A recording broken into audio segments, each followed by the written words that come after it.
Studio Talk Show.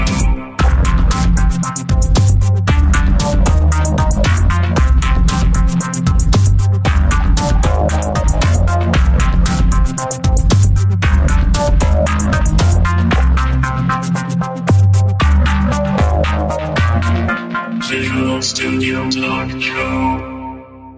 Bienvenue à une nouvelle émission du Visual Studio Talk Show, le podcast où on discute d'architecture logicielle avec la plateforme Microsoft.net. Je m'appelle Mario Cardinal et, comme à l'habitude, je suis accompagné de mon confrère Guy Barrette. Et je suis gelé complètement. Très gelé. Oui. Mais gelé, pas dans le sens Non. avec matière hallucinogène, là. Pas du tout. C'est le froid qui me gèle. C'est vrai qu'il fait froid, là. Écoute, on a une vague de froid au Québec. Moins 25, quelque chose comme ça, là. Puis toute la semaine. Ouais. Avec le facteur vent, moins 30, moins quelque chose, là. Je m'en venais moins pour enregistrer le podcast, puis je lui avais un appel à faire. Je disais, m'en profiter, m'en faire l'appel pendant que je marche. Puis le 30 secondes qui a duré l'appel, j'avais les mains gelées, puis le téléphone qui commençait même à geler, donc on les teste, nos iPhones. Fait que, ouais, si vous nous écoutez en plein milieu du mois de juin, juillet ou là, durant la canicule, là, ben, ça a été enregistré une journée de froid. Moins 30 à peu près, sur mon Ouais. Quoi de neuf, toi?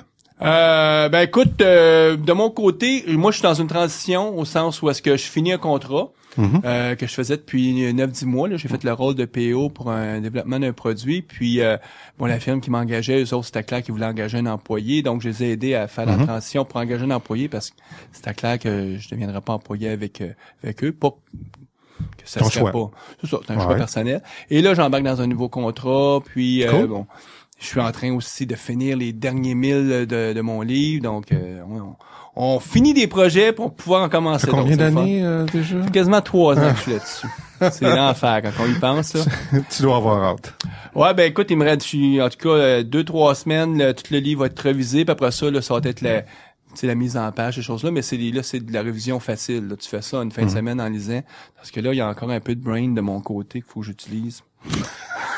Puis il y en a pas beaucoup de pouvoir du côté du cerveau, donc c'est difficile. Puis là, il fait froid, C'est pour ça que ça prend 3 ans. Oh boy. OK. Hey Guy. Oui. Moi j'aimerais ça lancer une invitation à nos auditeurs, c'est-à-dire que DevTeach cette année fête ses 10 ans. Oui. Ça fait 10 ans que la conférence existe. La prochaine conférence c'est à Toronto, c'est au mois de juin, fin mai, début juin.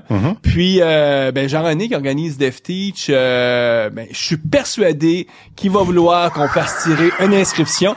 Guy, c'est parce que pour faire la petite histoire, j'ai pas eu le temps de contacter Jean-René pour dire hey Jean-René, on peut te faire tirer une inscription au Visual Studio Talk Show, puis en même temps si on a de la visibilité à ta conférence et tout. Écoute, si on n'obtient pas de passe à donner, on donnera un de tes bouquins autographiés, là. Non, tu sais, comme je disais... En fait, il faut attendre qu'il soit publié. C'est ça. Puis, au rythme où ça va, il y a plus de chance, la conférence d'FT, j'arrive à voir le livre. Oh boy.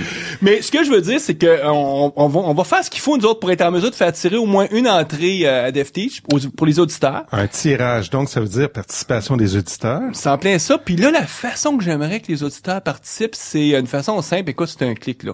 Si vous allez sur notre page ou si vous allez sur Facebook, il y a une page Visual Studio Talk Show, puis il y a un petit j'aime. Oui. Donc, vous faites juste cliquer sur faire j'aime. un like. Puis à ce moment-là, vous êtes dans notre BD, puis nous autres, aléatoirement, on va en choisir Ceux un. qui ont fait des likes avant. Ils sont, les autres, je sais pas si on va même leur en donner plus. C'est du moment que tu nous aimes. Ben oui, si tu nous aimes, t'as le droit de gagner. Si tu n'aimes pas, là, écoute, ça, j'aime ça. J'aime ça. Non, mais franchement, pourquoi donner un cadeau à quelqu'un qui t'apprécie pas? Ouais, c'est vrai. Tu sais, on veut quand même donner le cadeau à tout le monde. Du moment que les gens nous aiment, ils peuvent participer. C'est leur sur Facebook. C'est ça. Donc, mais à ce moment-là, nous, on va être capable de retracer les gens. Comme je te dis, aléatoirement, on va trouver un processus hautement scientifique qui va choisir de façon, mais sérieusement, non, ça va être un vrai tirage, là, qui va choisir une personne parmi ceux-là. Puis la personne, elle aura une entrée gratuite pour DevTeach. C'est sûr qu'il va falloir qu'elle se déplace. Oui, c'est Toronto, là, ça va comprendre seulement l'inscription, là. Ça comprendra pas les frais de déplacement.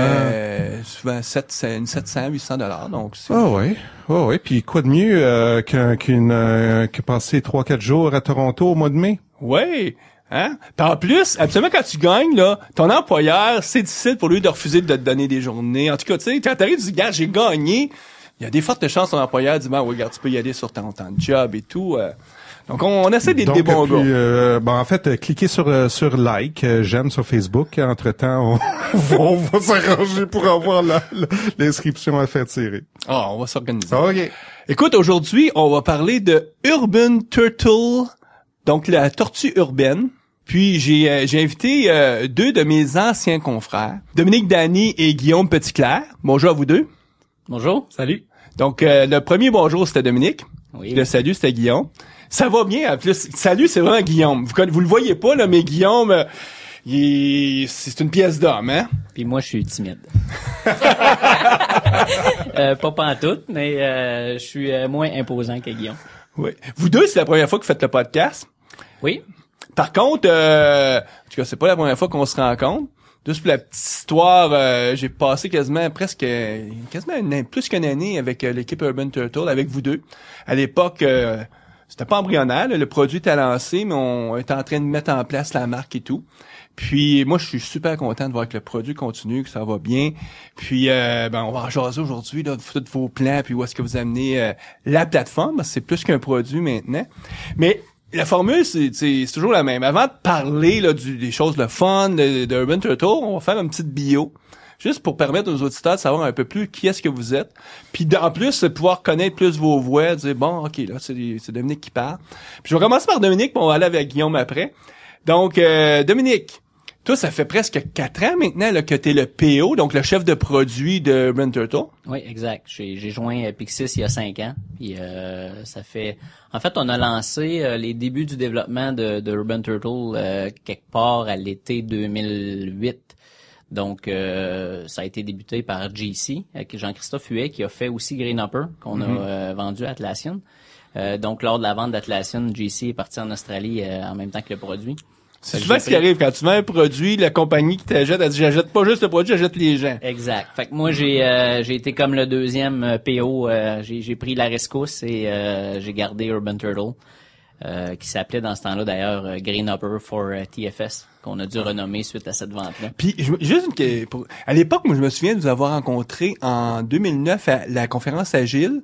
Oui. La fameuse conférence, mais cette année-là, elle était à Toronto. Oui, exact. Ça donnait que, j'étais conférencier. Donc là, moi, des Québécois que je connais, puis il y avait François Beauregard qui était avec vous, qui est le fondateur de Pixis. Donc là, j'arrête à votre bout. Est-ce qu'il s'appelait déjà Urban Turtle à ce moment-là ou c'était encore Green Hopper? Non, c'était encore Green Hopper pour TFS à ce moment-là. La vente a eu lieu pas longtemps après ça. Oui, hein? Donc c'est à partir de là qu'on a commencé à avoir des relations plus proches avec Microsoft. Stéphanie Sade d'ailleurs. Ben oui, je me souviens, moi Stéphanie, je la connaissais parce que le travail que je faisais avec Microsoft. Donc là, elle était curieuse de savoir votre produit. Puis la métaphore de la carte, c'était pour eux autres, c'était quand même assez nouveau. Puis je me souviens de vos festivités après avoir présenté. C'est quand tu sais que t'as fait une bonne présentation, puis que t'as presque, en tout cas que tu t'es bien positionné là, champagne. Vous étiez, en tout cas, on avait du plaisir. Vous étiez content. Exact, on était bien content de. Écoute, il était venu après la fermeture des kiosques, Stéphanie, puis. Il y avait-tu Sam Gockenheimer qui était là aussi? Non, pas à cette Sam conférence. était pas là. Sam, hein? c'est l'année d'après, je pense. Donc, Stéphanie avec un de ses collègues, là, je me souviens pas de son nom, puis il était venu au kiosque voir la présentation, puis il avait adoré. Donc, on était juste pour la petite énervés. histoire, Stéphanie à l'époque c'était la personne chez Microsoft qui s'occupait de ce qui était les outils agiles dans TFS. Donc c'était une personne, en tout cas comme directrice de produits chez Microsoft, c'était important. Puis pour vous, c'était surtout vous assurer est-ce qu'on peut vivre dans leur écosystème parce que c'est à un moment donné, le gros éléphant te dit non, je veux pas que tu sois là, c'est ça qui fait juste bouger la jambe, la patte puis il t'écrase, hein. Exactement. Puis là, la réponse c'est non, on veut que c'était ça qui était satisfaisant, c'est on a un go comme on veut que vous avoir dans notre écosystème. Puis tout à fait. On apportait de la valeur sur leur plateforme, puis c'était reconnu. Donc pour nous, c'était le début d'un grand projet. Puis ça, c'était en 2009. Puis moi, je me souviens... 2008. 2008, hein? Ouais. Hey, ça va... Ça va vite. Trop vite. Donc, puis là, on fait juste aller un petit peu en avant. Quelque part, fin 2009-2010, en tout cas, moi, je décide de quitter mon mandat. J'étais à la Caisse dépôt, tout le monde se demandait « Comment ça, tu quittes? » Je m'en vais travailler avec la gang d'Urban Turtle, on va avoir du fun. Mais à l'époque, là, on se le cachera pas. Ma vision, c'est on va aller vendre le produit à Microsoft. Je savais qu'il y avait pas de produit, eux. Puis pour différentes raisons, ça s'est pas vendu. J'ai fait un petit bout de chemin avec vous autres pour vous aider à positionner le produit peut-être auprès de la communauté, des MVP A&M, que je connaissais après tout le monde, donc c'était intéressant de faire ça. Et je me souviens d'avoir commencé à interagir avec Guillaume, qui lui s'occupe de la marque du produit, parce que Dominique, là, je sais pas positionné, mais toi, tu t'occupes du produit lui-même. Oui, en fait, je suis responsable de tout Urban Turtle, mais la responsabilité vraiment du volet plus créatif. Donc, le creative guy dans la gang, c'est vraiment Guillaume qui amène ce côté. Parce que toi, ton profil, t'es vraiment, tu sais, t'avais été Scrum Master, un profil de développeur, allumé, là, et tu sais, t'es pas trop niaiseux, mais à quelque part... En fait, je dirais que je suis pas niaiseux du tout. Moi, je rajoute le trop, là, tu sais. En fait, moi, j'ai le volet plus entrepreneur aussi. Dès Oui, mon jeune temps, c'est vrai. à l'âge de 20 ans, j'ai été propriétaire d'un bar en Abitibi. Donc, j'ai runné ça pendant 4 ans, avant que ça se mette à aller moins bien puis que je choisisse un changement de carrière. Autant pour ma Avant qu'il y ait santé. des gens des Hells qui viennent te visiter parce qu'ils voulaient... Ouais, ça, c'était un des problèmes. Il y en avait d'autres. Donc, ça fonctionnait moins. Puis c'était une dure de vie. Là. Je venais d'avoir un bébé et tout. Fait que changement de carrière, retour aux études en informatique. Un cours intensif en informatique pour aboutir dans un 3 lettres à Montréal pendant une dizaine d'années. Donc, à connaître... 3 lettres vraiment... étant les fameuses grosses organisations qui ont Exact. beaucoup de développeurs, puis...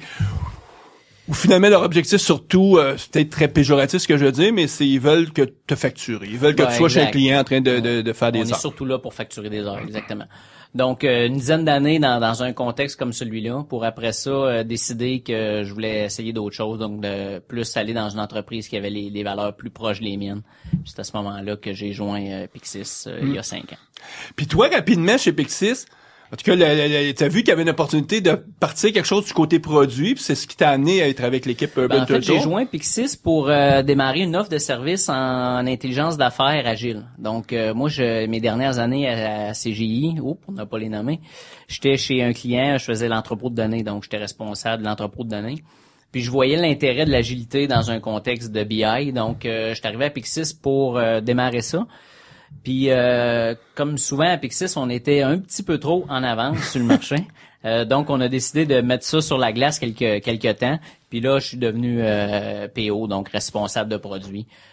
Puis plus que PO, directeur de produit, je dirais plus. Là, donc la mise en marché, toute la stratégie. Je m'occupe vraiment de tout ce qui a trait à Urban Turtle. Toute cette démarchage-là, en tout cas, tout ce cheminement-là chez Pixis du côté produit, ça vous a amené aujourd'hui d'avoir une offre je dirais que tu présentes un peu ce que vous appelez le studio.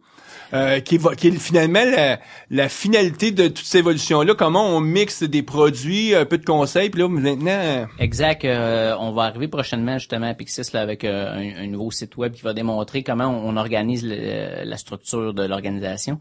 Moi, le Urban, c'est une composante du studio, donc Pixis Studio, que ça s'appelle, dans lequel on fait du développement custom pour des clients dans nos locaux à Laval. On fait aussi du coaching technologique chez des clients. Puis on a un volet vraiment produit où là on développe des produits qui ont trait à l'agilité. Là. Donc parce que Pixis, c'est pas juste studio, il y a aussi un autre groupe qui est plus le coaching. Je sais pas comment ce qui s'appelle. Pixis Conseil. Donc là où on fait vraiment de la consultation, transition agile, coaching jusqu'à très haut niveau là avec les management 3.0. Et jusqu'à coaching, Scrum Master et formation de tout genre, TDD. C'est-tu les deux seuls volets qu'il y a chez Pixis ou il y a le un troisième? volet formation oui.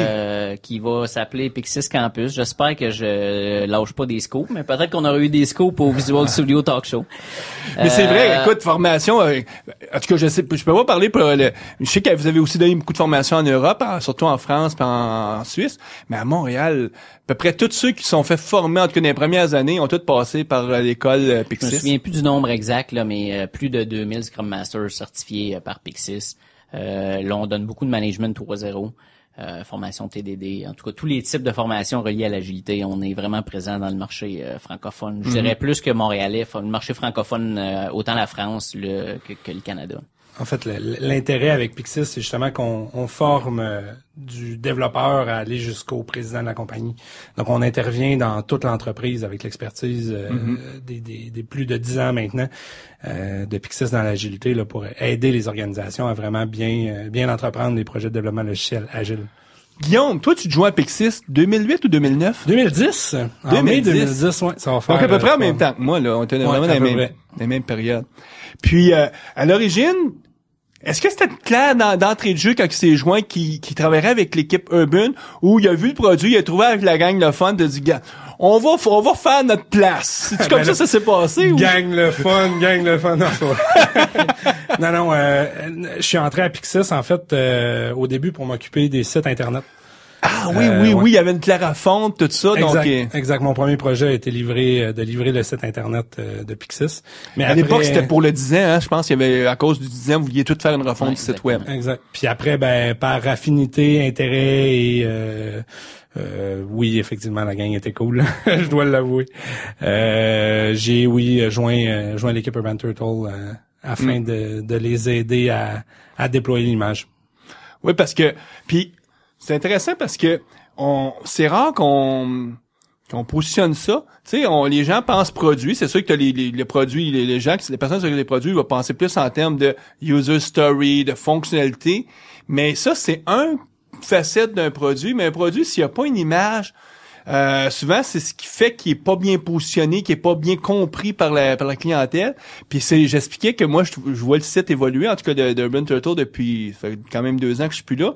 Mais je vois vraiment ta signature de plus en plus dans le site web parce que t'as parti d'un site web existant que c'était pas toi qui avais fait. Non, exact. Puis là, avec la tortue, je me souviens en tout cas, toutes les différentes. Donc, tu as donné toute cette image-là.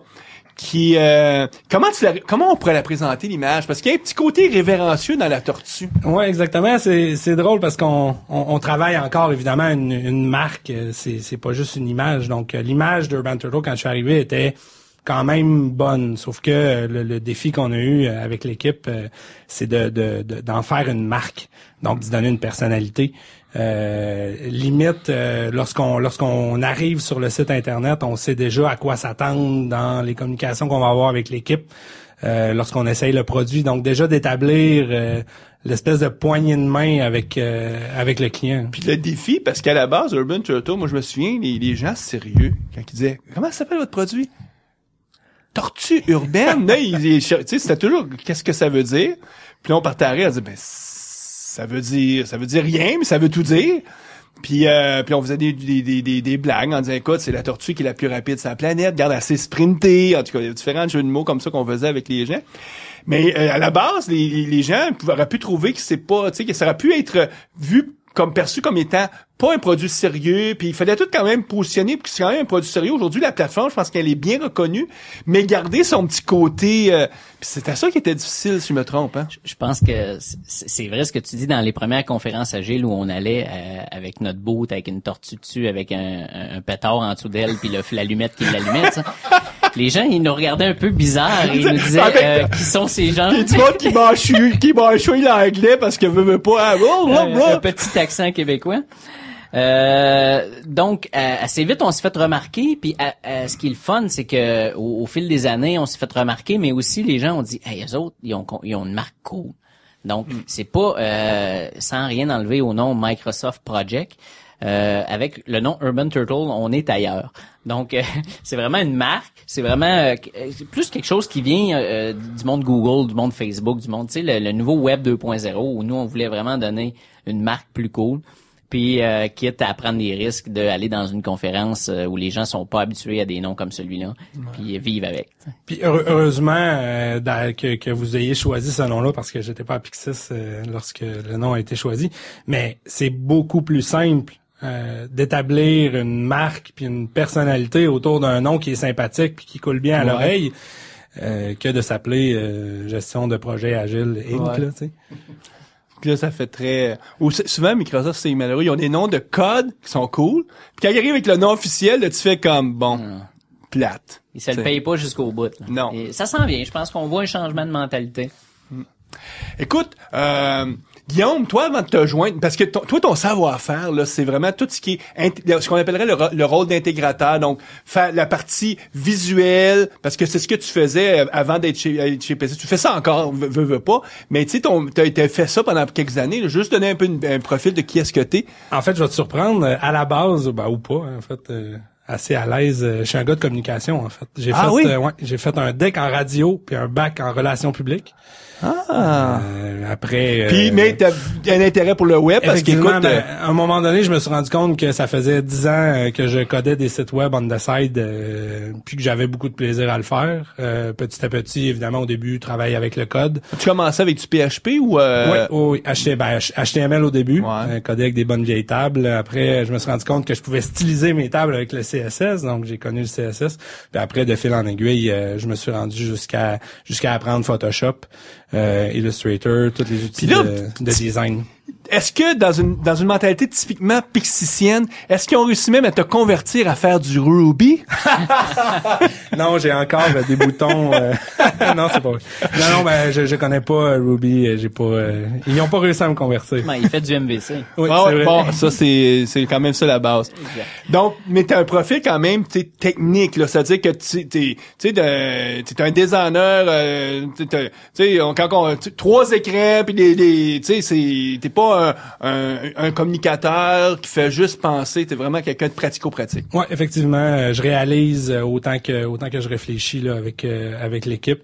Nouveau volet aussi depuis un an, ergonomie.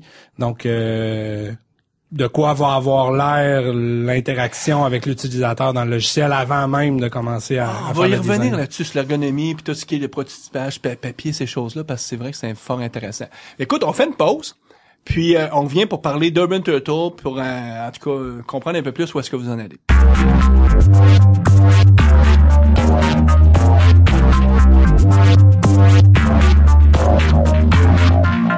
Comment tu présenterais Urban Turtle, Dominique, ou... Aujourd'hui, avant tout, Urban Turtle, ça a été un planning board puis un task board. Donc, nous, on s'est rendu compte, en fait, on l'avait fait pour Jira, puis on s'est rendu compte que sur la plateforme TFS, il y avait un grand besoin d'amener le drag and drop. La gestion d'un projet en mode Scrum, ça se fait pas bien dans une feuille Excel. Donc, vite, on a compris qu'il manquait de quoi dans TFS. Fait qu'on a produit en 2008, comme on disait tantôt, pour le TFS 2008 dans le temps, un premier task board puis un premier planning board dans lequel on amenait les concepts de drag and drop. Ceci étant fait, aujourd'hui où on est rendu, c'est beaucoup plus une plateforme, donc une solution qui amène des modules indépendants les uns des autres qui vont t'amener de la valeur dans ton cycle de développement agile. Donc on sort de Scrum un peu, on rentre plus dans le développement logiciel avec les méthodes agiles. Donc à l'origine, c'était un add-on à TFS 2010, la version 2010, puis vous veniez rajouter 2 modules.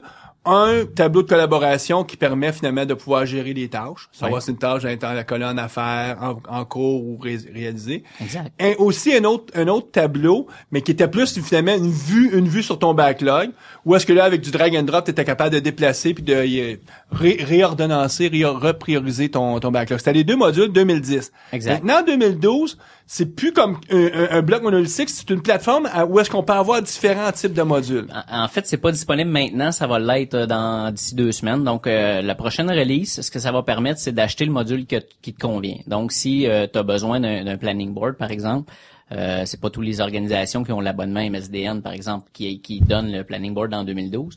Il va être possible d'acheter le planning board Urban Turtle. Puis c'est la suite logique là, des planning boards qu'on a fait dans la version 2008-2010. Donc, plus évolué un peu que ce qu'on retrouve de base dans la plateforme.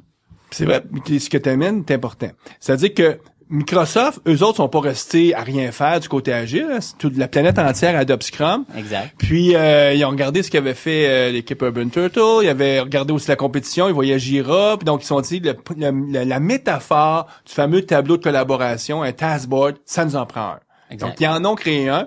Les mauvaises langues pourraient dire qu'ils ont quasiment copié celui de Urban Turtle. On lui a donné des bonnes idées, mettons. C'est correct.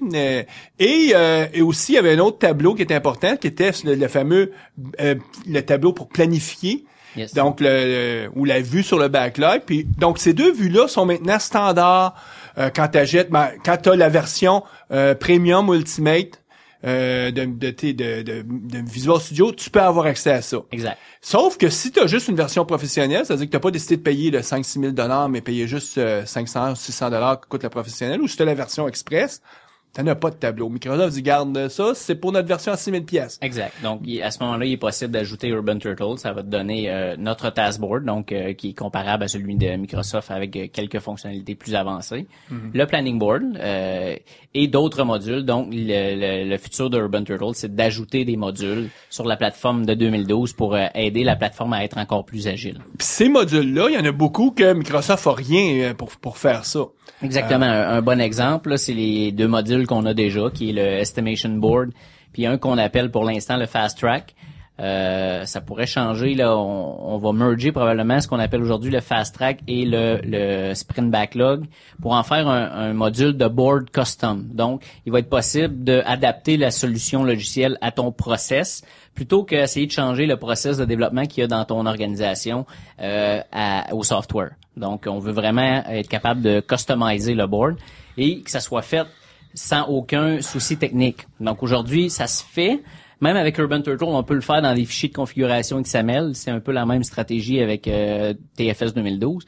Nous, ce qu'on veut, c'est vraiment qu'un utilisateur, un Scrum Master, par exemple, qui a 2 équipes à gérer dans un seul backlog, soit en mesure de configurer l'outil pour répondre aux 2 processus distincts, mais sans aucune configuration technique à aller faire sur le serveur. Donc, ça va se faire directement dans l'interface. Juste que tu m'expliques un peu mieux. Ouais. Moi, je comprends très, très bien quand tu dis on a la partie estimation. Bon, pour les gens qui font du Scrum, on l'expliquera plus en détail, mais grosso modo, il y a des techniques pour être capable de faire l'estimation, surtout entre autres une qui s'appelle le Planning Poker, et vous avez donné des outils visuels pour simplifier ça. Donc ça, c'est un des modules que vous avez. Exact. L'autre module s'appelle le Fast Track.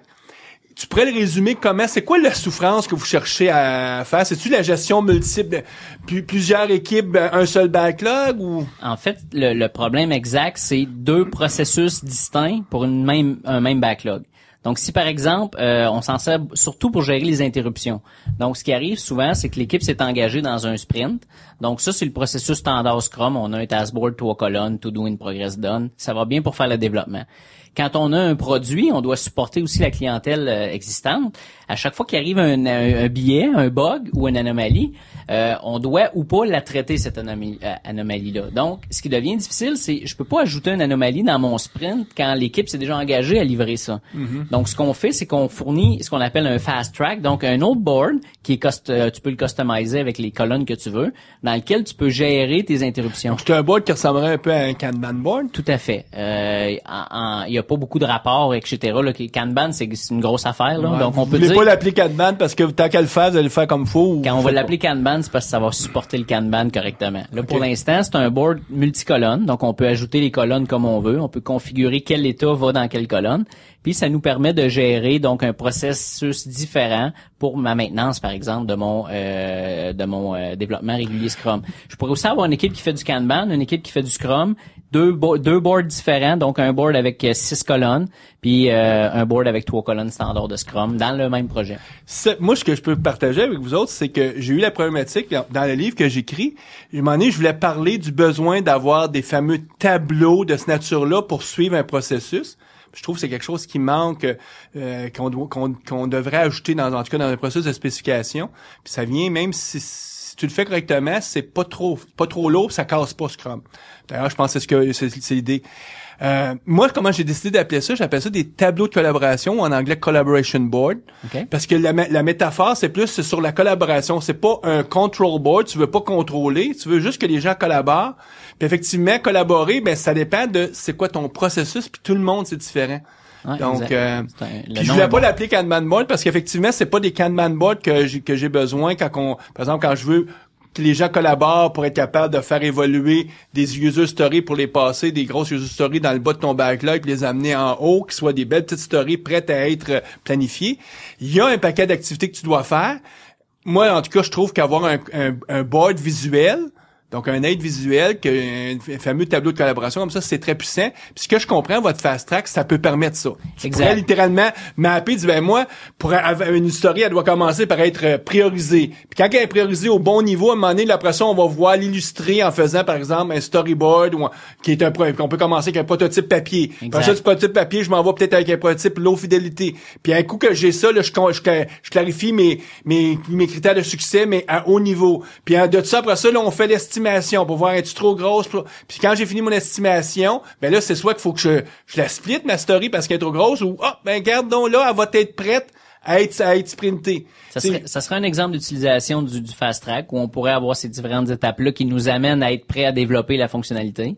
Donc, je la passe dans mon fast track. Dès que je suis prêt à la développer, je la remets dans mon backlog ou je la mets dans une itération. Puis, je la gère en Scrum pour le suite du développement. Vous en ferez ce que vous voulez, mais moi, j'aime ça. J'appelle ça des tableaux de collaboration. Mais c'est peut-être pas ça se peut qu'on vole ton nom. On va jaser d'être ça avec Guillaume. Guillaume va dire, Mario, comme d'habitude, il arrive avec des idées, mais c'est pas tout à fait ça. Moi pis Guillaume, on avait beaucoup de plaisir à travailler ensemble parce que les cerveaux, tu sais, moi j'arrivais avec des idées, mais très, écoute, avec un profil d'architecte, j'étais très, un peu, tu sais, carré, là, très ingénieur. Puis Guillaume, c'est artiste, c'est penseur, c'est out of the box. Donc, on avait beaucoup de plaisir ensemble parce que c'est bon d'avoir ces chocs d'idées-là. Ça mène les idées plus loin. Ouais, parce que, moi, je te challengeais des affaires en disant, me semble que ça, là, je comprends pas où tu veux t'emmener. Puis des fois, tu disais, Mario, c'est plate ce que tu veux dire. C'est 1 plus 1 plus 1 plus 1. Le monde n'a pas de fun à regarder ça. Je disais, ouais, c'est vrai, mais ça dit ce que ça a à dire. Je dis, ouais, mais... Donc, il manquait un petit twist. Mais regarde, donc quand même, la marque Urban Turtle est toujours là, puis elle existe, donc c'est bien. Donc là, je comprends un peu mieux votre fast track. Exact. Après ça, on a ce qu'on appelle l'estimation board. Donc, en fait, c'est une représentation logicielle d'un estimation wall. Donc, il existe un concept dans l'agilité où on prend les stories, puis pour estimer plusieurs stories en peu de temps, ce qu'on va faire, c'est qu'on va faire un mur sur le mur. On va utiliser le mur avec du ruban gommé. Puis on va se faire des colonnes pour chacune de nos valeurs étalons. Donc, une 3 points, 5 points, 8 points, 13 points. On utilise la fameuse suite de Fibonacci qui vient du planning poker. Et on va prendre les stories et on va les comparer avec des stories étalons qu'on a déjà dans nos colonnes pour facilement estimer plusieurs stories en peu de temps. Donc, ce qu'on a dans le logiciel, c'est à gauche, on a notre backlog, tous les stories non estimés, donc qui n'ont aucun estimé. Et à droite, différentes valeurs étalons. Et c'est facile de faire le lien en dire, OK, ça, c'est une story de 3 points. Elle ressemble à une autre de 3 points. Drag and drop. Je la lâche dans une colonne et automatiquement, l'estimé est mis dans TFS. Puis, tout ça se fait à partir d'un ordinateur, mais aussi à partir d'une tablette. Donc, les gens peuvent apporter iPad ou n'importe quelle autre tablette dans la réunion puis faire ça. Donc, c'est un petit peu plus collaboratif que travailler. C'est du HTML5, JavaScript, donc ça roule dans les browsers qui sont sur les tablettes. Ça, c'est important à la base que on veut forcer la collaboration dans l'équipe. Donc, on sait qu'il y a un problème de collaboration dans les équipes de développement logiciel. Donc, l'outillage qu'on leur donne, il faut que ça aide la collaboration. On va souvent faire attention à ça dans l'équipe Urban de pas faire une fonctionnalité si elle est pour nuire. On connaît assez bien le développement logiciel avec les coachs et tout, donc on a plusieurs conseillers qui peuvent nous aider. Donc, on essaie de vraiment fournir aux utilisateurs des solutions qui les aident vraiment au quotidien ou dans leur développement logiciel. OK. Puis, si je me trompe, tu me corrigeras si je suis en train de dire quelque chose qui est stupide, mais j'imagine, vu que là, vous avez un logiciel, parce que une des faiblesses qu'on a toujours parce que les équipes vont prendre le temps de faire leur histoire étalon, en disant, OK, moi, un point, c'est tel genre d'histoire. Mais là, dans le temps, tu sais, t'évolues, t'es rendu 3 mois plus tard, les histoires ont changé, ou en tout cas, t'aimerais peut-être avoir des histoires que t'as faites il y a 2 semaines. Vous allez rafraîchir toujours les histoires pour faire en sorte que quand tu regardes ton fameux tableau pour dire, c'était quoi pour nous une 3 points? Il y a 2 semaines, ça, c'était une 3 points. Parce que là, t'as vraiment, dynamiquement, vous changez les stories ou vous en mettez plus qu'une, 2 ou 3, peut-être? Oui, exactement. La version courante, puis c'est une première version de l'estimation board. Ce qu'elle fait, c'est qu'elle prend les 2 dernières stories pour chacune des valeurs étalons. Donc, c'est les deux plus récentes. Qui sont fraîches à l'esprit des gens. Ça qui est bien. Ce qu'on a dans le backlog pour améliorer ça, c'est que des fois, tu veux décider de dire, OK, non, celle-là, c'est vraiment une 3. Je veux la conserver. Donc, on va vouloir mettre dans le logiciel une façon de dire, cette 3 points-là, c'est vraiment ma valeur étalon 3. Ou celle-là, non. Tiens, celle-là, je l'aime pas, change-moi-la pour une autre. Donc, on fait ça de façon itérative, incrémentale. Vous comprendrez qu'on utilise même Urban Turtle pour faire son propre développement, ce qui est Eat Your Own Dog Food, on dit en anglais. Ouais. Donc, pour nous, c'est important d'y aller itérativement puis être à l'écoute des clients, vraiment. Fait que si les auditeurs ils ont des commentaires à faire, là, on est vraiment à l'écoute puis c'est très utile pour nous d'avoir ce feedback. Tant que vous utilisez, moi, ce que j'aimerais que peut-être que vous partagez avec nous autres, c'est comment vous faites pour partir d'une story, donc d'un besoin. Quelqu'un dit, moi, j'aurais vu ça, puis l'amener jusqu'à dire, bon, OK, là, on l'a fait dans le prochain sprint, puis donc la livrer. Donc, il y a tout un cheminement là, Elle apparaît pas miraculeusement dans le backlog en disant, OK, elle est prête, là, on l'a fait, il y a eu un travail, que ça soit juste, je sais que Guillaume travaille beaucoup en tout ce qui est ergonomie, puis en anglais, on dit paper prototyping, donc le prototypage papier, c'est-tu comme ça qu'on dirait ça? C'est exactement ça. Donc, peut-être partager avec nos auditeurs comment tu fais ça, parce que, malheureusement, encore trop peu de gens sont familiers. En tout cas, trop peu de gens pensent qu'il faut des solutions compliquées avec, tu sais, du wireframe, puis là, tu passes 3 heures sur l'écran à essayer de faire des... Tandis que le prototypage papier, ça va vite. Puis intuitivement, beaucoup de monde ont fait la version que j'appellerais cheapo, là, sur une napkin, tu fais juste dire, ben, là, si je te fais un menu, ça c'est la version peut-être pas trop sophistiquée, mais vous faites des choses un peu plus sophistiquées, mais quand même simples à faire en papier. Ouais, effectivement, ben souvent pour répondre à ta question, en fait, Dominique est très très actif dans de réfléchir. En fait, il réfléchit beaucoup à des nouvelles fonctionnalités. Donc souvent, il lance ça dans les airs à l'équipe. Les gars, qu'est-ce que vous penseriez de telle feature? Puis après, ben évidemment, lorsque on met ça un peu plus quand elle devient claque, ouais, ça serait peut-être quelque chose qu'on voudrait prioriser dans notre backlog. Exact. Donc là, effectivement, on va plus pour le prototype papier. D'ailleurs, on a un bel exemple qu'on est en train de réfléchir en ce moment. C'est un dashboard agile. Donc en fait, une façon de voir des rapports que nous on a développé à Pixis là, dans les différentes années, des rapports qui sont intéressants pour suivre le projet là, à un plus haut niveau. Donc là, juste pour que je comprenne, est-ce qu'on parle ici d'avoir finalement la capacité dans ton TFS d'avoir des fameux radiateurs d'information qui vont te permettre de voir ce qui est important en un coup d'œil finalement? Ouais, ce qu'on veut ajouter à Urban Turtle, c'est le suivi. Surtout, on commence par le volet fin d'itération. Donc, à Pixis, nos coachs ils suivent des clients donc dans le quotidien. À chaque fin d'itération, on remet ce qu'on appelle un rapport de fin d'itération qui contient différents indicateurs. Donc, ce que nous, on veut faire, c'est à partir d'Urban Turtle d'être capable de produire ce fameux rapport-là. Et ultimement, ça va devenir un dashboard que tu vas pouvoir customiser selon ton rôle. Donc, si je suis PO, si je suis Scrum Master, je veux voir des données qui sont différentes. Donc, je vais être capable de suivre le déroulement de mon projet. Là, est-ce qu'on parle de graphique ou on parle d'un dashboard, des widgets dans un dashboard qu'on va pouvoir choisir son widget, mais on parle de graphiques comme les plus simples étant le hour burn down, le story point, la velocity. Mais on a des rapports qu'on a développés à Pixis, dont un qui s'appelle le Sunset Graph, qui est un rapport de suivi d'avancement et de ton budget. Les organisations doivent dealer avec des budgets, hein, donc de faire le mapping entre ce qui est développé versus le budget dépensé. Donc on a différents rapports selon ton différent niveau. Et ton rôle dans l'organisation. Donc, on va fournir ces différents rapports. Là, toi, tu dis, OK, voici la grande fonctionnalité.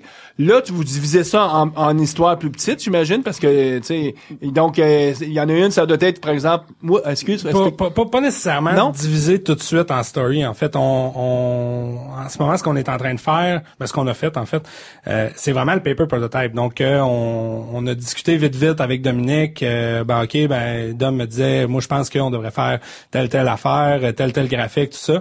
Puis après, je prends ni plus ni moins que l'écran, mais je la dessine sur une feuille de papier. Puis même moi, au début, en tant que j'étais plus designer au début que je me considérais moins comme un ergonome, tu sais. J'étais dubitatif sur la façon de faire.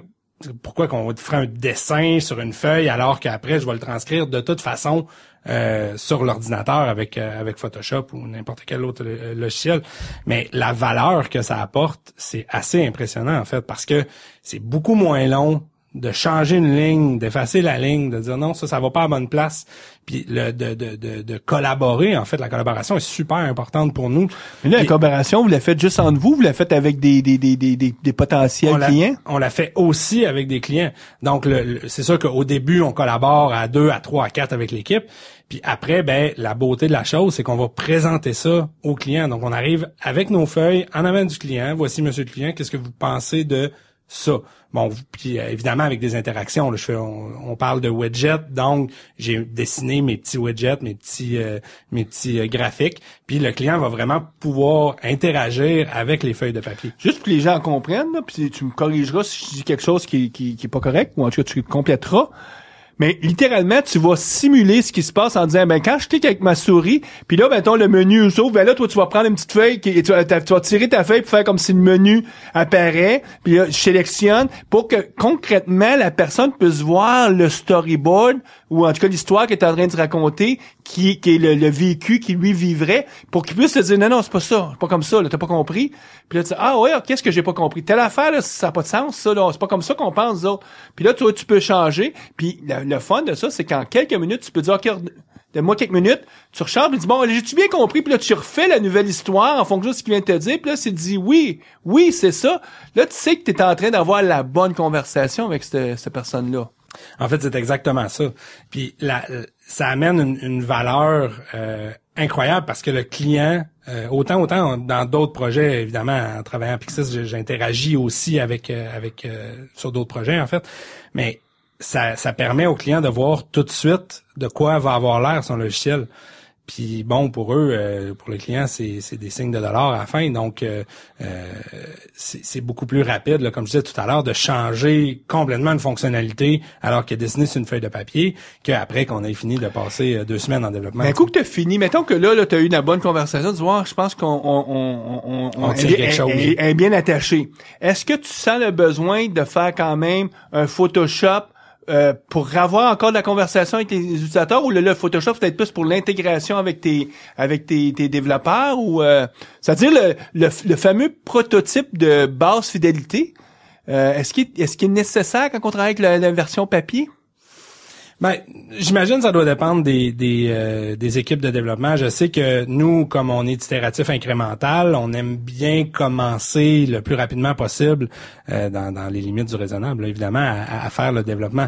Donc, souvent, on va partir, les développeurs vont se mettre au travail avec le paper prototype qui a été accepté, si tu veux, là, par le client.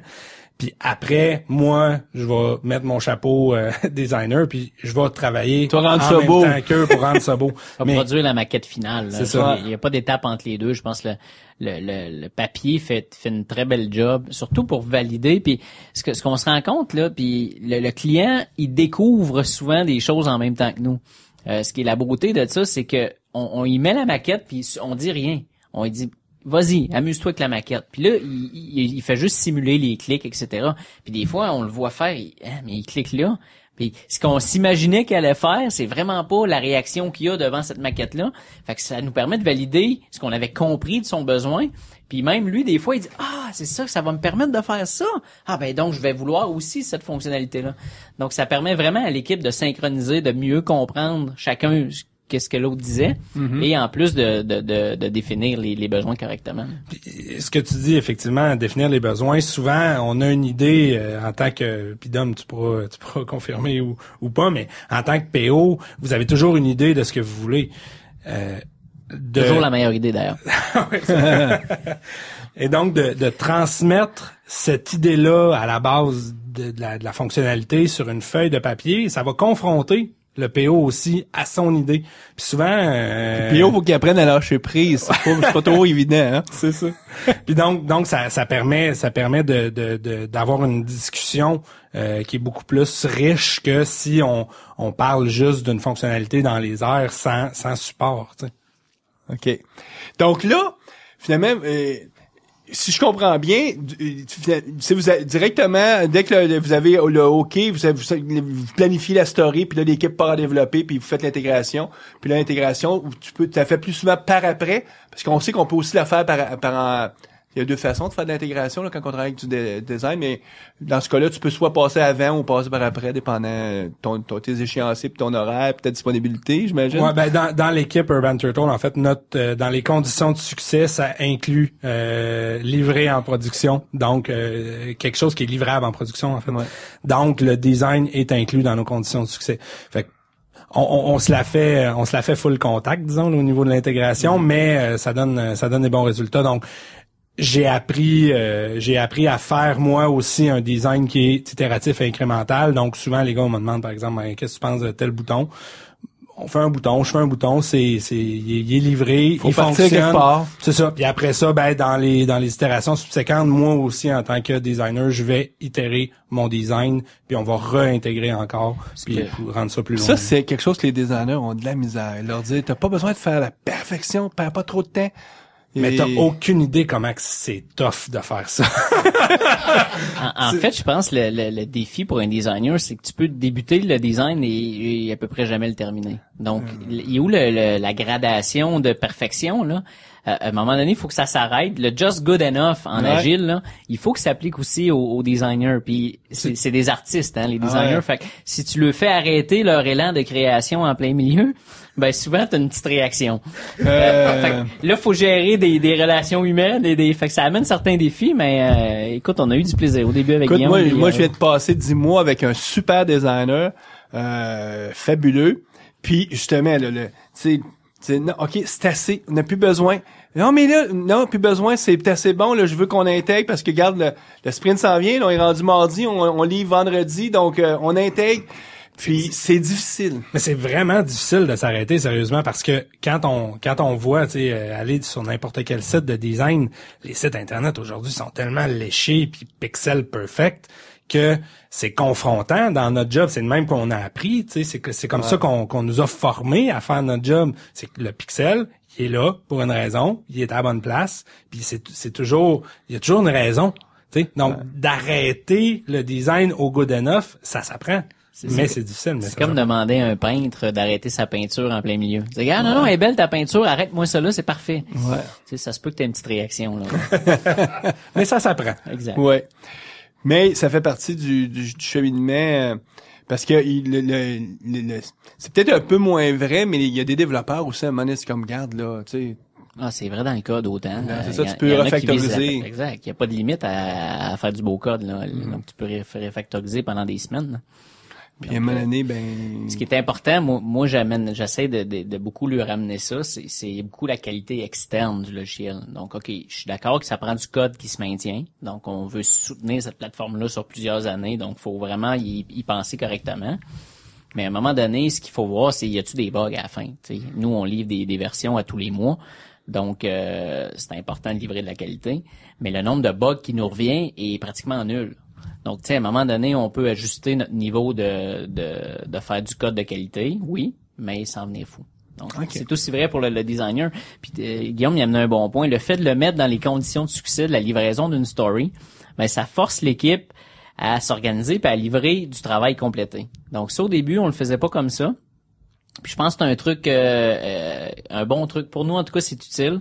Donc, le fait de forcer l'équipe à la fin du sprint, moi, ce que j'ai dit aux gars, livrez-moi pas une story qui est à moitié belle. Là. Faites-la jusqu'au bout, puis faites-la bien. Puis c'est la version presque finale qu'on va livrer en production.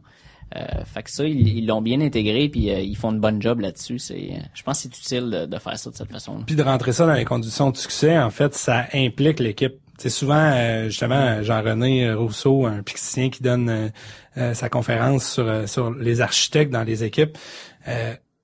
J'ai entendu cette conférence-là, puis je me suis dit, n'importe quel spécialiste dans les équipes, souvent, ils sont dans le petit tour d'ivoire. Puis, mais là, de mettre le design dans une condition de succès...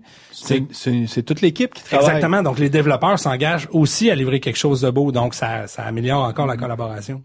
Ouais. Puis on veut en garder le moins possible pour la fin parce que quand on veut atteindre un rythme de livraison d'une fois par mois pour un logiciel, un produit, c'est pas un projet, là, c'est un produit qui est utilisé par 3, 4, 500 clients aujourd'hui. Il faut pas qu'on passe des semaines à préparer la livraison. Là. Si on livre à tous les mois, donc faut pas qu'il en reste beaucoup pour la fin. Une couple de tests, puis on s'assure que le build, on a changé la version, on a écrit le blog et c'est parti en production. Ouais. Donc on garde le moins de stock pour tantôt, on en fait le plus possible au fur et à mesure. Là.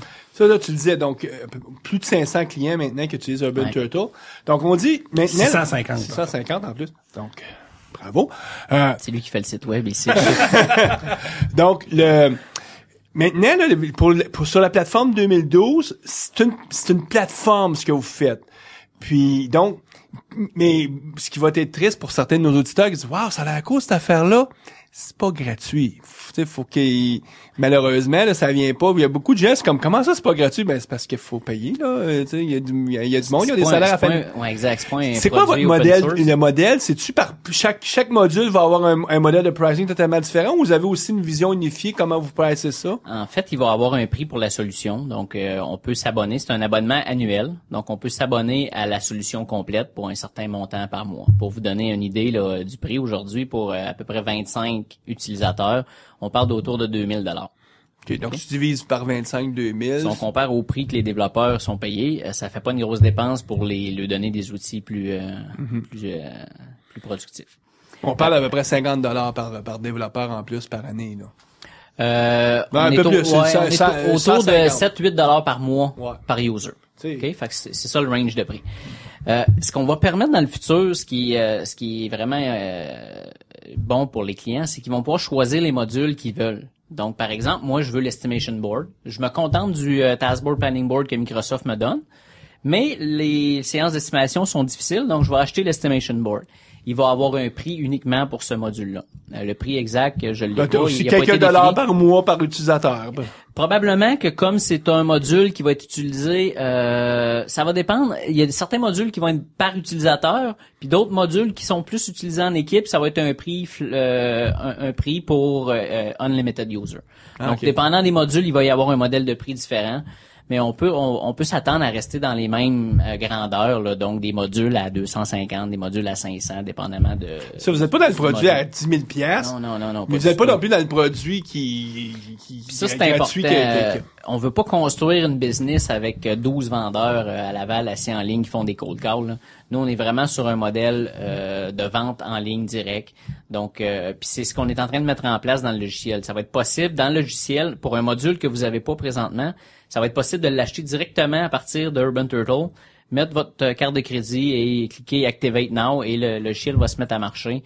Donc, c'est vraiment une vente directe sans intermédiaire à des prix qui sont plus de la hauteur de 1 000 $ que on n'est pas dans les 10 000 $. Puis là, tu parles de plateforme, c'est-à-dire qu'il faut s'attendre que de 6 mois en 6 mois, il va y avoir des nouveaux modules qui vont apparaître dans le produit parce que votre objectif, c'est de devenir un peu tout ce que Microsoft ne fait pas, mais que les équipes ont besoin, mais les gens vont penser, je vais voir Urban Turtle, c'est eux autres qui ont la solution pour moi. Exactement. Fait que les prochains modules à venir, c'est la composante de dashboard, donc vraiment tout le dashboard agile qui va venir en plusieurs phases.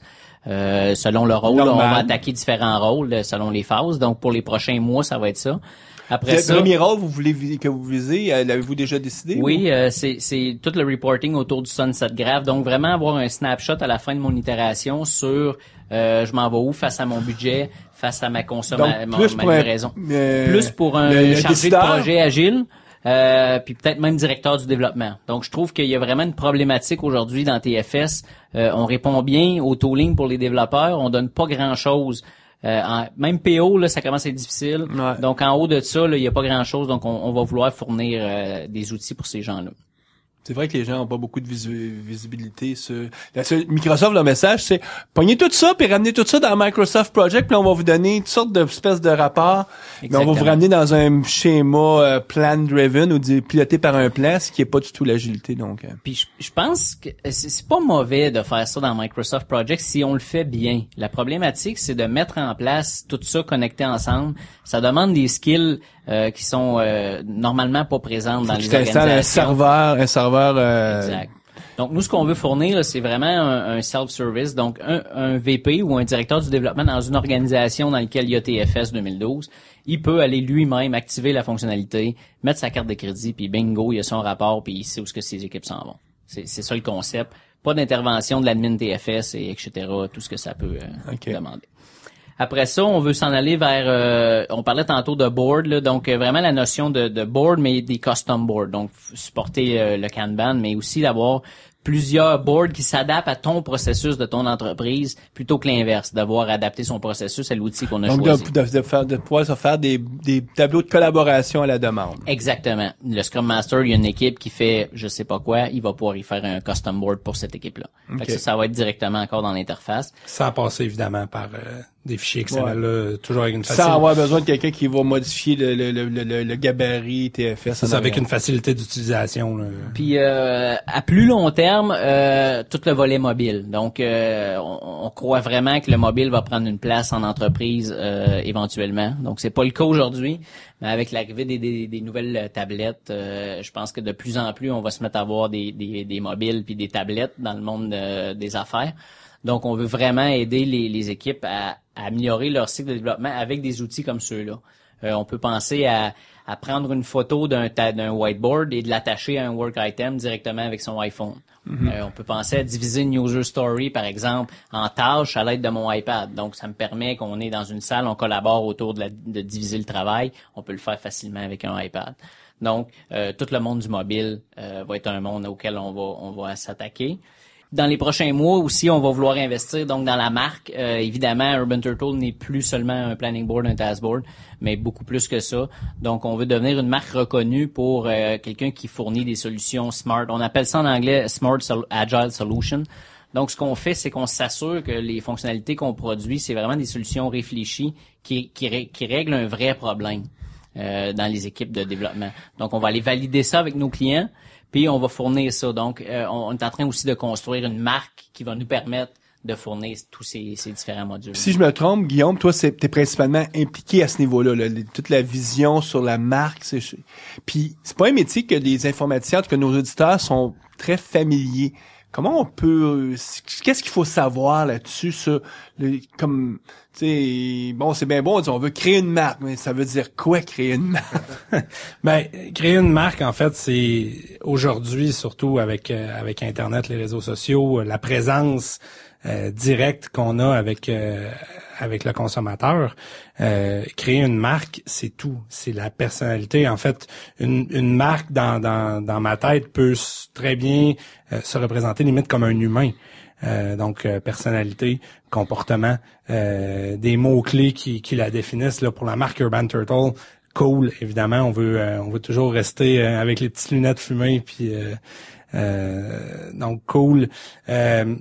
Un peu baveuse aussi. Donc, tu utilisais le mot tantôt irrévérencieux. Là, je l'atténuerais un petit peu. Donc, on s'en permet peut-être un peu dans nos communications. Donc, la tortue, puis même limite personnifier la tortue.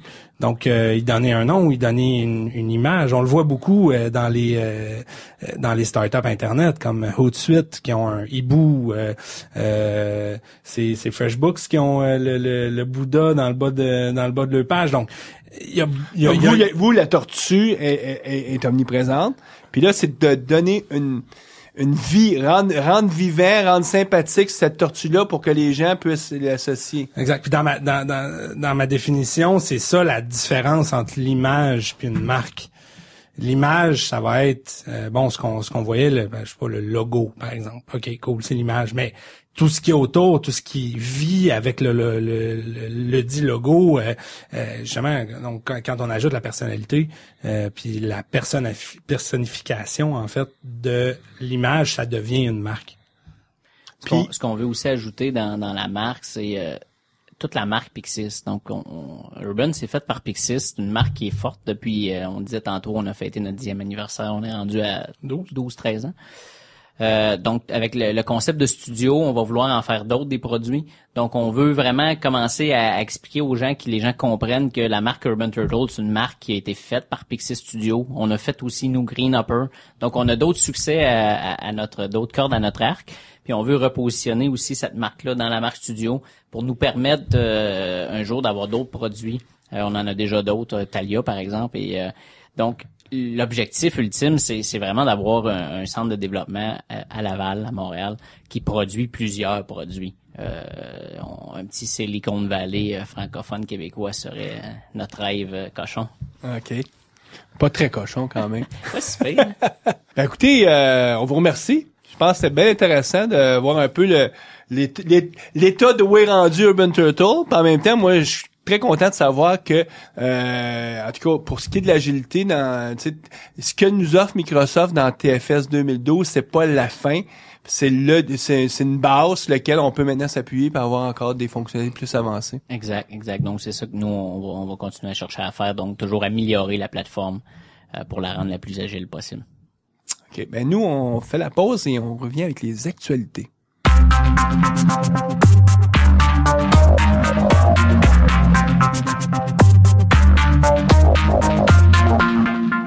Les actualités avec Monsieur Guy Barrette. Et comme le froid, il n'y a pas grand-chose. Tout est gelé, là. En fait, Microsoft n'était pas présent à la grande foire annuelle qui est le CES, le Consumer Electronics Show. C'est la première fois que Microsoft ne faisait pas le keynote, le premier keynote. C'est ça, parce qu'en janvier, le gros événement, c'est ce show-là. C'est ça, le show de consommateurs. Là, Microsoft a annoncé leur chose depuis longtemps. On attend la Surface Pro, la tablette Surface Pro. Qui devrait arriver d'ici une semaine ou deux. C'est ça. Nous autres, on va peut-être, en allant en février au Summit à Redmond, au MVP Summit, on va peut-être pouvoir la voir. Ouais. Mais en tout cas, pour différentes raisons, moi je sais que je trouve passer par USB tout ça, donc je vais garder ma machine Windows 8. Ah oui, non, écoute, c'est pas un remplacement d'un desktop, ça c'est clair là, mais on pourra l'avoir, mais si on a déjà un Windows RT, ça sera pas bien différent. Hein. Ben c'est une vraie machine, ça va être. Moi, une des choses qui m'a frappé, Guy, au CES, c'est l'omniprésence de la tablette. C'est-à-dire que c'est clair que le PC comme plateforme va rester. C'est le PC, le laptop. C'est une plateforme, un peu comme il existe encore des mainframes. Mais, c'est le futur maintenant, en tout cas pour les gens, c'est de plus en plus des tablettes. Ben écoute, moi dans ma vision, c'est que éventuellement ça va être aussi puissant qu'un desktop. On va pouvoir utiliser notre tablette. Puis encore si on regarde un petit peu plus loin, notre ordinateur va être notre téléphone. Qui quand on va se déplacer, on va être sur une puce low power. Quand on va le brancher sur notre dock au bureau, on va le brancher avec un clavier, un écran, puis on va switcher, le téléphone va switcher en mode desktop avec une puce plus puissante, tout ça. On va traîner notre ordinateur avec nous. Donc là, on est en train c'est une migration là qui est en train d'être faite. Et puis, moi, je suis pas sûr, Guy. Toi, tu penses qu'il va y avoir un seul? Moi, j'ai l'impression que les gens vont avoir beaucoup de, tu sais, ils vont prendre celui qui est le plus proche. À un moment donné, hop, j'ai accès à une tablette, j'ai accès à un téléphone, ou j'ai accès je suis dans mon salon, j'ai accès à un écran de 35 pouces, ou 48 pouces, ou 50 pouces. On est en pouces parce qu'au Canada, c'est encore en pouces, même si tout est métrique, sauf les produits que les Américains nous vendent. Mais en réalité, que les Chinois fabriquent, mais que les Américains nous revendent. Ouais, okay. Mais en tout cas, moi je pense que peut-être que les gens vont avoir beaucoup de bidules. Écoute, chez nous, on est passé on avait comme 7-8 ordinateurs, on est rendu maintenant à peu près avec 18-19, quand on commence à calculer, j'ai la Xbox, j'ai ci, j'ai ça, j'ai des téléphones. Ça va vite, là. Ben, à un moment donné, ça va peut-être être trop, là, justement, puis il va peut-être avoir une consolidation éventuellement. Mais là, on est dans on verra, on n'est pas les actualités, ça, c'est sûr. Mais tout ça pour dire que y a pas grand-chose, c'est janvier, c'est tranquille. J'aimerais peut-être juste faire une petite aparté. Guillaume t'a mentionné tout à l'heure, là, tes user stories sur papier, tout ça. Moi, j'ai un bouquin, j'ai pas lu encore, mais dans ma pile, là, c'est la grande pile qu'on a tout à lire, là, à un moment doné. Non, toi, t'as une pile. Moi, j'ai plus de piles. C'est un bouquin que j'ai acheté il y a quelques mois. Ça s'appelle Sketching User Experiences, The Workbook. Un des auteurs, c'est Bill Buxton, qui travaille chez Microsoft, qui est dans toutes les user experience. Puis l'ergonomie et tout. Oh, il y avait publié un bouquin il y a peut-être 2 ou 3 ans qui parlait de sketching, tout ça. Puis il y a eu des gens qui l'ont contacté, tout ça, puis ils ont voulu faire quelque chose de concret. Puis en fait, il a embarqué avec ces gens-là pour créer vraiment un bouquin qui est plus concret que son premier. Écoute, nous, on voit nos auditeurs en février. Mm-hmm. On va avoir une émission d'ailleurs sur les tablettes. Eh ben on va pouvoir fabuler. Oui, on va parler du futur de cette plateforme-là avec Patrick Pierrat, qui est le CEO de Tab Times. Tab Times, qui est une revue spécialisée qui se veut un peu comme le Byte ou le PC Magazine, mais spécifiquement juste ces tablettes. Québécois? Lui, c'est un Québécois, mais son organisation sont basées aux États-Unis. Puis, intéressant. Donc, c'était le fondateur il y a très longtemps de Branchez-vous. Puis, Okay. Donc, c'est quelqu'un qui était un précurseur dans l'Internet des années 90. Et là, maintenant, il est dans les tablettes. Puis, on discutait avec lui de justement le tablette comme plateforme. Excellent. Donc, ça, c'est une mission du mois de février. Donc, d'ici là, on vous souhaite bonne programmation. Continuez à faire du paper prototyping. Puis, allez voir Urban Turtle, c'est vraiment cool. À la prochaine. Au revoir.